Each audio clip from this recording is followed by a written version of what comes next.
நுரையீரலில் தங்கியிருக்கக்கூடிய கிருமிகளை அழித்து நோய் எதிர்ப்பு சக்தியை அதிகரித்து சைனஸ், ஆஸ்துமா, இரைப்பு, வறட்டு இருமல் இதை எல்லாத்தையுமே சரி செய்யக்கூடிய ஒரு அருமையான டிப்ஸ் தான் இன்னைக்கு இந்த வீடியோவில் பார்க்க போகிறோம். Welcome to turning 360 Tamil. அதற்கு நான் இன்னைக்கு ஒரு வெற்றிலை எடுத்திருக்கேன். 1 அல்லது 2 வெற்றிலை கூட நீங்கள் பயன்படுத்திக்கலாம்.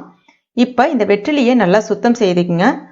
இப்போ இதில் இருக்கக்கூடிய அந்த காம்பு, நுனி, நடு நரம்பு இது மூணுத்தையுமே நீக்கிடுங்க. வெற்றிலை செரிமான பிரச்சனையை சரி செய்யும், வாயு தொந்தரவை நீக்கும், நுரையீரலில் தங்கியிருக்கக்கூடிய சளியை மலத்தின் வழியாக வெளியேற்றும், மாத்திரை மருந்துக்கு கட்டுப்படாத மூக்கடைப்பு, ஆஸ்துமா இதை எல்லாத்தையுமே சரி செய்து நல்ல ஒரு நோய் எதிர்ப்பு சக்தியையும் அதிகரிக்கும். அதில் ஒரே ஒரு ஏலக்காய் சேர்த்துக்குங்க.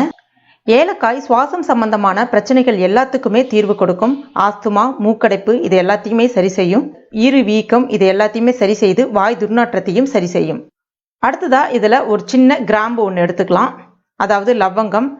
இது தொண்டை மற்றும் நுரையீரலில் தங்கியிருக்கக்கூடிய நோய் தொற்று கிருமிகளை அழிக்கும், செரிமான பிரச்சனையை சரி செய்யும், நுரையீரலில் தங்கியிருக்கக்கூடிய சளியை முழுமையாக கரைத்து மலத்தின் வழியாக வெளியேற்றும், புற்றுநோய் செல்களை அழிக்கக்கூடிய தன்மை லவங்கத்துக்கு உண்டு. பல்வலி, ஈறுகளில் ரத்தம் வடிதல், ஈறு வீக்கம் இது எல்லாத்தையுமே சரி செய்து வாய் துர்நாற்றத்தையும் சரி செய்யும். அடுத்ததா ஒரு 5 to 6 மிளகு போல எடுத்துக்கங்க. 10 மிளகு இருந்தால் பகைவனும் வீட்டுக்குள் வரமாட்டான் என்பது ஒரு பழமொழி.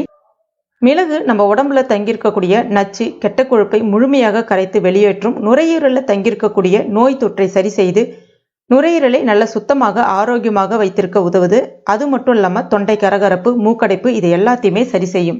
இப்போ இது உங்களுக்கு தேவைப்பட்ட ஒரு சின்ன வெல்லம் இல்லைன்னா நாட்டு சக்கரை வச்சுக்கோங்க. வெள்ளை சக்கரை பயன்படுத்தாதீங்க. கொஞ்சம் காரம் கூடுதலாக இருந்துச்சு அப்படின்னு நீங்கள் ஃபீல் பண்ணுறீங்கன்னா வெல்லம் இல்லைன்னா நாட்டு சக்கரை ஒரு சின்ன துண்டு அளவுக்கு வச்சுக்கோங்க. நாட்டு சக்கரை ஒரு 1/2 ஸ்பூன் அளவு கூட வச்சுக்கலாம். இப்போ இதை நல்லா மடிச்சுக்குங்க. மடிச்சுட்டு அப்படியே வாயில் வச்சு நிதானமாக மெல்லுங்க.